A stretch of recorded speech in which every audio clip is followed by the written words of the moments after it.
उद्या शनिवार आणि भागवत एकादशीचा अतिशय पवित्र योग आला आहे.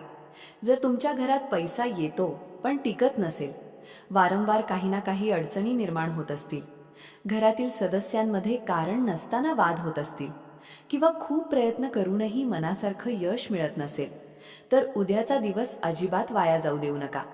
कारण उद्या तुळशीपाशी फक्त एक दिवा लावला तर तुमच्या घरात असणारे सर्व दोष, दारिद्र्य, तसेच प्रत्येक कामात येणारे अडथळे आणि आरोग्याच्या समस्या कायमच्या दूर होतील. भगवान श्री विष्णू आणि माता लक्ष्मीची कृपा सदैव तुमच्या कुटुंबावर राहील. पण या उपायामध्ये काही छोट्या गोष्टींची काळजी घेणं तितकंच महत्त्वाचं आहे. त्या कोणत्या आहेत? दिवा नेमका कधी लावायचा, कोणत्या दिशेला ठेवायचा आणि त्यानंतर काय करायचं, हे सगळं आज आपण या व्हिडिओमध्ये जाणून घेणार आहोत. त्यामुळे हा व्हिडिओ शेवटपर्यंत नक्की पहा. मंडळी, आपल्या जीवनात अनेक वेळा अशी परिस्थिती येते की आपण मनापासून मेहनत करतो, देवाचं नामस्मरणही करतो, पण तरीही काही ना काही अडथळे सतत समोर उभे राहतात. एखाद्याचं कर्ज कमी होत नाही, कुणाचा व्यवसाय अडकतो, तर कोणाच्या मुलांच्या शिक्षणाची किंवा नोकरीची चिंता संपत नाही. अशा वेळी मनात एकच प्रश्न येतो, आपण अजून काय करायचं? खरं म्हणजे प्रत्येक समस्येचं उत्तर मोठ्या आणि कठीण उपायांमध्येच असतं असं नाही. आपल्या सनातन परंपरेत काही अतिशय सोपे, सात्विक आणि श्रद्धेने करायचे उपाय सांगितले आहेत. त्यामागे सर्वात महत्त्वाची गोष्ट म्हणजे मनातील विश्वास. श्रद्धा असेल तर छोटंसं कामही मोठं फळ देऊ शकतं. आणि उद्याचा दिवस तर त्यासाठी आणखी विशेष मानला जातो, कारण भागवत एकादशी आणि शनिवार यांचा योग प्रत्येक वेळी जुळून येत नाही. भगवान श्री विष्णूंची भक्ती, तुळशी मातेची पूजा आणि शनिदेवांच्या दिवशी केलेलं सात्विक कर्म, या तिन्ही गोष्टींचा सुंदर संगम उद्या घडणार आहे. त्यामुळे अनेक भक्त या दिवशी आपल्या घरात सुख, शांती, समृद्धी आणि सकारात्मकता नांदावी म्हणून तुळशीपाशी दिवा लावतात. पण बघा, इथेच अनेकांकडून एक छोटी चूक होते. रोज जसा दिवा लावतो तसाच उद्याही लावला म्हणजे उपाय पूर्ण झाला, असं अनेकांना वाटतं. पण प्रत्येक पवित्र तिथीची पूजा करण्याची भावना आणि पद्धत थोडी वेगळी असते. त्यामुळे उद्या कोणत्या भावनेने आणि कोणत्या नियमाने दिवा लावायचा हे समजून घेणं महत्त्वाचं आहे. यासोबतच अजून एक गोष्ट अनेकांच्या लक्षात येत नाही. तुळशी ही आपल्या घरातील केवळ एक रोप नाही, आपल्या परंपरेत तिला अत्यंत पवित्र स्थान दिलं गेलं आहे. ज्या घरात तुळशीची मनापासून सेवा केली जाते तिथे भक्तीचं वातावरण टिकून राहतं, असा अनेकांचा अनुभव आहे. म्हणूनच तुळशीपाशी केलेली प्रार्थना ही केवळ एक पूजा नसते, तर ती आपल्या घरासाठी केलेली मंगल कामना असते. जर तुमच्या घरात सतत आर्थिक अडचणी येत असतील, पैसे कमवावूनही हातात राहत नसतील, घरात वारंवार आजारपण येत असेल किंवा मनाला सतत अस्वस्थता जाणवत असेल, तर उद्याचा हा छोटासा उपाय श्रद्धेने करून पाहायला काहीच हरकत नाही. कारण या उपायामध्ये खर्च फार नाही, पण मनातील भक्ती मात्र पूर्ण असली पाहिजे. आणखी एक महत्त्वाची आपण आता जाणून घेणार आहोत, जी अनेक जण नकळत विसरतात आणि त्यामुळे त्यांची पूजा अपूर्ण राहते. दिवा लावण्यापूर्वी कोणती तयारी करायची आणि दिव्यासाठी कोणत्या वस्तू वापरणं शुभ मानलं जातं हे जाणून घेणंही तितकंच आवश्यक आहे. बघा, कोणताही धार्मिक उपाय करताना सर्वात महत्त्वाची गोष्ट म्हणजे श्रद्धा आणि स्वच्छता. त्यामुळे संध्याकाळी दिवा लावण्यापूर्वी शक्य असेल तर स्नान करून स्वच्छ, साधे कपडे परिधान करा. त्यानंतर काही क्षण शांतपणे देवाचं नामस्मरण करा. मनातील नकारात्मक विचार बाजूला ठेवून आजची ही पूजा माझ्या कुटुंबाच्या सुख समृद्धीसाठी आहे असा भाव मनात ठेवा. त्यानंतर तुळशीपाशी जा. जर तुळस अंगणात असेल तर तिच्या आजूबाजूचा परिसर स्वच्छ करा. आणि जर तुळस गॅलरीत किंवा कुंडीत असेल तरीही तिच्या आसपासची जागा नीट स्वच्छ करून घ्या. कारण स्वच्छ वातावरणात केलेली पूजा मनालाही प्रसन्न करते. आता प्रश्न येतो, दिवा कोणता असावा? शक्य असेल तर मातीचा दिवा वापरणं अधिक सात्विक मानलं जातं. माती हा निसर्गाचा घटक आहे आणि साधेपणाचं प्रतीकही आहे. जर मातीचा दिवा उपलब्ध नसेल तर पितळ किंवा तांब्याचा स्वच्छ दिवाही वापरू शकता. इथे महत्त्व दिव्याच्या किमतीला नाही, तर त्यामागच्या भक्तिभावाला आहे. आता वात कशी असावी? अनेक जण घाईघाईत कोणतीही वात लावतात, पण उद्याच्या या पूजेसाठी शक्य असेल तर सरळ, लांब कापसाची वात वापरा. ती व्यवस्थित वळलेली असावी, कारण पूजा करताना प्रत्येक गोष्ट नीटनेटकी असणं ही सुद्धा एक प्रकारची साधना आहे. आता दिव्यामध्ये काय वापरायचं? परंपरेनुसार गायीच्या शुद्ध तुपाचा दिवा अत्यंत शुभ मानला जातो. तूप उपलब्ध नसेल तर तिळाचं तेलही वापरू शकता. मात्र शक्यतो इतर तेलांचा वापर टाळावा, कारण या दिवशी सात्विक तेला विशेष महत्त्व दिलं जातं. पण इथे एक गोष्ट लक्षात ठेवा, दिवा तयार झाला म्हणजे पूजा पूर्ण झाली असं नाही. दिवा कुठे ठेवायचा, कोणत्या दिशेने जोत असावी आणि तू ठेवताना अजून एक छोटी गोष्ट करायची असते. अनेक लोक हीच गोष्ट विसरतात. त्याआधी आणखी एक छोटी पण महत्त्वाची गोष्ट सांगते. अनेक घरांमध्ये तुळशीपाशी दिवा लावताना घाई केली जाते. दिवा लावला, हात जोडले आणि लगेच आत आलो. पण उद्या असं करू नका. दिवा लावल्यानंतर किमान 2 मिनिटं तरी शांतपणे तुळशी मातेसमोर उभं राहा. भगवान श्री विष्णूंचं स्मरण करा. मनात जे काही दुःख आहे, ज्या चिंता आहेत, त्या त्यांच्यासमोर मोकळेपणाने मांडा. असं म्हणतात की प्रार्थनेत शब्दांपेक्षा भावना अधिक महत्त्वाच्या असतात. जर तुमच्या मुलांच्या भवितव्याची चिंता असेल, घरात वारंवार आर्थिक ताण जाणवत असेल, व्यवसायात पैसे अडकले असतील किंवा नोकरीमध्ये अपेक्षित प्रगती नसेल होत, तर त्या क्षणी फक्त एकच प्रार्थना करा. हे श्री विष्णू, हे तुळशी माते, आमच्या घरावर तुमची कृपादृष्टी कायम राहू द्या. आमच्या घरात सुख, समाधान आणि सात्विकता नांदू द्या. ही प्रार्थना मनापासून केली तर त्यातून मनालाही एक वेगळी शांतता मिळते. यासोबतच उद्या एक छोटी काळजीही घ्या. पूजा करताना मोबाईलवर बोलणं, इकडे तिकडे लक्ष देणं किंवा घाईघाईत पूजा उरकवणं टाळा. त्या काही मिनिटात पूर्ण लक्ष दीवपूजेकडेच असू द्या, कारण जिथे मन एकाग्र असतं तिथेच भक्तीचा खरा आनंद अनुभवता येतो. मंडळी, दिवा तयार झाला, तुळशीपाशी आणलात, पण तो ठेवताना एक छोटी गोष्ट लक्षात ठेवली तर पूजा अधिक भावपूर्ण होते. शक्य असेल तर दिवा थेट जमिनीवर न ठेवता त्याखाली थोड्या अक्षता अर्पण करा. म्हणजे एका छोट्या ताटलीत किंवा स्वच्छ पानावर हळद लावलेल्या अखंड अक्षता ठेवा आणि त्यावर दिवा अलगद ठेवावा. आपल्या परंपरेत अक्षता म्हणजे पूर्णत्व, मंगल कार्य आणि अखंड शुभत्वाचं प्रतीक मानले जातं.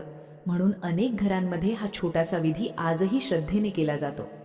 यानंतर दिवा प्रज्वलित करा आणि काही क्षण शांतपणे त्या ज्योतीकडे पाहत उभे राहा. दिव्याचा प्रकाश तुळशी मातेवर पडताना मनात एक वेगळीच प्रसन्नता निर्माण होते. त्या क्षणी घरातील प्रत्येक व्यक्तीच्या सुखासाठी मनोमन प्रार्थना करा. अनेक वेळा आपण देवाकडे फक्त आपल्या अडचणी सांगत राहतो, पण उद्या एक वेगळं काम करा. प्रथम देवाचे आभार माना. आजपर्यंत जे काही दिलं त्याबद्दल धन्यवाद. आणि त्यानंतरच आपल्या इच्छा त्यांच्या चरणी अर्पण करा. कृतज्ञतेने केलेली प्रार्थना मनाला अधिक समाधान देऊन जाते. आता प्रश्न येतो, त्यावेळी कोणता मंत्र म्हणावा? जर तुम्हाला मोठे मंत्र पाठ नसतील तर अजिबात काळजी करू नका. साधेपणाने आणि श्रद्धेने ओम नमो भगवते वासुदेवाय या मंत्राचा जाप करा. हा मंत्र शक्य असेल तर 108 वेळा म्हणा. वेळ कमी असेल तर 21 किंवा 11 वेळाही मनापासून म्हणू शकता. संख्या कमी जास्त झाली तरी चालेल, पण जप करताना मन दुसरीकडे भटकू देऊ नका. आणि जर तुम्हाला श्री विष्णूंचं नामस्मरण अधिक प्रिय असेल तर फक्त श्री विष्णवे नमः किंवा श्री स्वामी समर्थ या नामाचाही शांतपणे जप करू शकता. कारण शेवटी देवापर्यंत पोहोचणारी गोष्ट म्हणजे आपल्या मनातील नितांत श्रद्धा. यासोबतच एक छोटी पण महत्त्वाची गोष्ट सांगते. जप करताना कुणावर राग, द्वेष किंवा मत्सर मनात ठेवू नका. त्या काही मिनिटांसाठी तरी मन पूर्णपणे शांत ठेवा. कारण भक्ती म्हणजे केवळ दिवा लावणं नाही, तर मनही प्रकाशमान करणं आहे. जर तुमच्या घरात सतत तणावाचं वातावरण असेल, कुटुंबातील सदस्यांमध्ये पटत नसेल किंवा एखाद्या कारणामुळे घरात आनंद हरवला असेल, तर उद्याच्या दिवशी संपूर्ण कुटुंबाने शक्य असेल तर काही क्षण एकत्र तुळशीपाशी उभं राहा. 2 मिनिटांची सामूहिक प्रार्थनाही घरात सकारात्मक वातावरण निर्माण करण्यास मदत करू शकते. आता इथे अनेक जण एक प्रश्न विचारतात, दिवा किती वेळ तेवत राहायला पाहिजे? यासाठी कोणताही कठोर नियम नाही. दिवा नैसर्गिकरित्या जळून विझला तरी चालतो. मुद्दाम फुंकर मारून किंवा घाईत विझवू नका. दिवा शांतपणे पूर्ण जळू द्या, कारण तो प्रकाश आपल्या भक्तीचं प्रतीक आहे. आणखी एक गोष्ट अनेकांच्या लक्षात येत नाही. दुसऱ्या दिवशी सकाळी त्या दिव्याचं काय करायचं? दिव्याखाली ठेवलेल्या अक्षदांचं काय करायचं? आणि या उपायानंतर तुळशी मातेला कोणती छोटी प्रार्थना करावी? ही माहितीही तितकीच महत्त्वाची आहे. कारण उपाय फक्त दिवा लावण्यापुरता मर्यादित नसतो. त्याची सांगता देखील योग्य पद्धतीने केली तर मनाला पूर्ण समाधान मिळतं. मंडळी, दुसऱ्या दिवशी सकाळी स्नान करून देवाला नमस्कार करा. त्यानंतर तुळशीपाशी जाऊन कालचा दिवा शांतपणे बाजूला काढा. जर दिव्याखाली तुम्ही अक्षदा ठेवलेल्या असतील तर त्या आदराने गोळा करा. त्या अक्षदा कचऱ्यात टाकू नका. शक्य असेल तर त्या एखाद्या पक्ष्यांना खाण्यासाठी स्वच्छ जागी ठेवा. पक्ष्यांना अन्न देणं हे आपल्या संस्कृतीत पुण्याचं कार्य मानलं गेलं आहे. यामागे सर्व प्राणीमात्रांबद्दल करुणा आणि दयाभाव ठेवण्याचा सुंदर संदेश आहे. त्यानंतर पुन्हा एकदा तुळशी मातेला नमस्कार करा आणि मनापासून एवढीच प्रार्थना करा, हे तुळशी माते, आमच्या घरात प्रेम, समाधान आणि सतत चांगले विचार नांदू दे. भगवान श्री विष्णूंची कृपा आमच्या कुटुंबावर सदैव राहू दे. बघा, प्रार्थना मोठी असण्याची गरज नाही, ती मनापासून असणं महत्त्वाचं आहे. आता इथे अजून एक गोष्ट लक्षात ठेवा. उद्याच्या या पवित्र दिवशी शक्यतो घरात शांत आणि सात्विक वातावरण ठेवा. विनाकारण रागावणं, मोठ्याने भांडणं, कटू शब्द बोलणं किंवा कोणाचं मन दुखावणं टाळा. कारण पूजा फक्त देवघरात होत नाही, ती आपल्या वागण्यातही दिसली पाहिजे. जर घरातील वडीलधाऱ्यांचे आशीर्वाद घेतले, आई वडिलांना नमस्कार केला किंवा एखाद्या गरजू व्यक्तीला आपल्या परीने मदत केली तर त्याचाही आनंद वेगळाच असतो.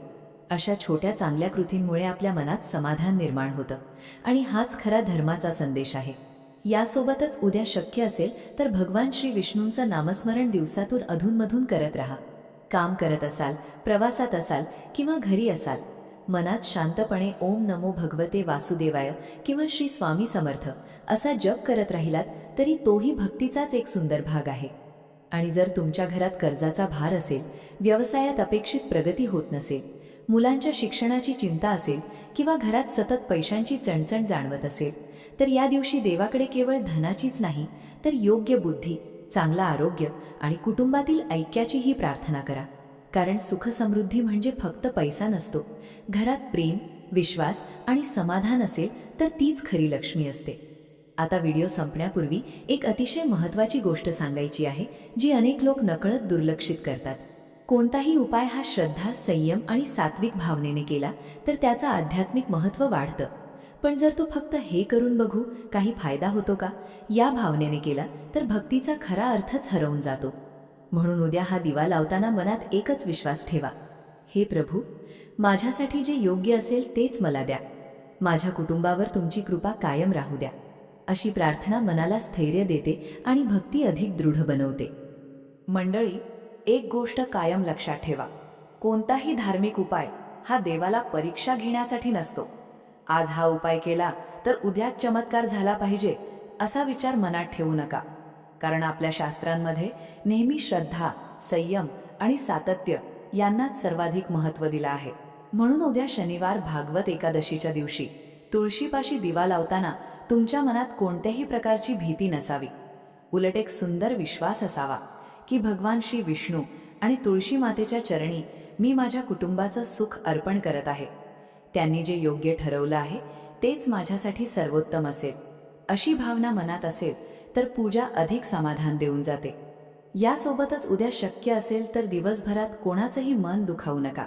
आई वडील, घरातील वडीलधारी मंडळी, पत्नी, पती, भाऊ, बहीण किंवा मुलं, प्रत्येकाशी प्रेमाने बोला. कारण आपल्या संतांनी नेहमी सांगितलं आहे की देवपूजा आणि चांगलं आचरण ही दोन्ही एकमेकांची साथ सोडत नाहीत.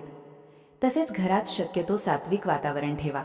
भगवान श्री विष्णूंचं नामस्मरण करा, तुळशी मातेला नमस्कार करा आणि वेळ मिळाला तर विष्णू सहस्त्रनाम, श्रीमद भगवद्गीतेचा एखादा अध्याय किंवा ओम नमो भगवते वासुदेवाय या मंत्राचा काही वेळ जप करा. प्रत्येकाला मोठे पाठ म्हणणं शक्य नसतं, पण देवाचं नाव मनापासून घेतलं तरी तेवढंच पुरेसं असतं. जर तुमच्या घरात आर्थिक अडचणी असतील, वारंवार खर्च वाढत असेल, व्यवसायात पैसे अडकले असतील, नोकरीमध्ये अपेक्षित यश मिळत नसेल, मुलांच्या भविष्याची चिंता असेल किंवा घरात सतत अशांत वातावरण असेल, तर उद्याचा हा दिवस एक नवीन सुरुवात करण्याचा दिवस समजा. देवाकडे केवळ धनाची नव्हे तर योग्य विचार, चांगलं आरोग्य, कुटुंबातील प्रेम आणि मनःशांती यांचीही प्रार्थना करा. कारण या सर्व गोष्टी मिळूनच खऱ्या अर्थाने सुख समृद्धी निर्माण होते. आणि हो, अजून एक छोटी विनंती, उद्या संध्याकाळी तुळशीपाशी दिवा लावल्यानंतर 2 मिनिटं शांतपणे त्या दिव्याची ज्योत पहा. कोणतीही घाई करू नका. त्या प्रकाशात तुमच्या घरासाठी, तुमच्या मुलांसाठी, आईवडिलांसाठी आणि संपूर्ण कुटुंबासाठी मनापासून शुभेच्छा व्यक्त करा. अनेकदा अशा शांत क्षणांमधूनच मनाचा नवी ऊर्जा मिळते. मित्रांनो, जर तुम्ही उद्या हा उपाय श्रद्धेने करणार असाल तर कमेंटमध्ये ओम नमो भगवते वासुदेवाय किंवा श्री स्वामी समर्थ यापैकी कोणताही एक नाम जप नक्की लिहा. तुमचं गाव किंवा शहरही कमेंटमध्ये लिहा. आपल्या स्वामी भक्त परिवारात आज कोणकोणत्या ठिकाणाहून भक्त जोडले आहेत हे जाणून घ्यायला मला नेहमीच आनंद वाटतो. आजची ही माहिती तुम्हाला उपयुक्त वाटली असेल तर हा व्हिडिओ आपल्या कुटुंबियांना, मित्रांना आणि नातेवाईकांनाही नक्की शेअर करा. कदाचित तुमच्या एका शेअरमुळे कोणाला या पवित्र दिवसाची आठवण होईल आणि त्यांच्याही घरात भक्तीचा एक सुंदर दिवा प्रज्वलित होईल. व्हिडिओ आवडला असेल तर एक प्रेमळ लाईक नक्की करा. तुमच्या मनात काही प्रश्न असतील किंवा तुम्हाला अशाच आध्यात्मिक विषयांवर व्हिडिओ पाहायला आवडत असतील तर तेही कॉमेंटमध्ये नक्की सांगा. आणि जर तुम्ही आपल्या श्रीराज स्वामी विश्व परिवारात नवीन असाल तर चॅनल सबस्क्राईब करून बेलचं बटनही दाबा, म्हणजे अशाच भक्तिमय, श्रद्धापूर्ण आणि मार्गदर्शक व्हिडिओंची माहिती तुम्हाला सर्वात आधी मिळेल. चला, भगवान श्री विष्णू, माता तुळशी आणि श्री स्वामी समर्थ यांच्या चरणी आपण सर्वांसाठी एकच प्रार्थना करूया. तुमच्या घरात सदैव सुख, शांती, समाधान आणि समृद्धी नांदो. प्रत्येक संकटावर मात करण्याची शक्ती तुम्हाला लाभो. तुमच्या कुटुंबावर भगवान श्री विष्णू, माता लक्ष्मी, तुळशी माता आणि श्री स्वामी समर्थ यांची कृपा सदैव राहो. श्री स्वामी समर्थ. जय जय स्वामी समर्थ.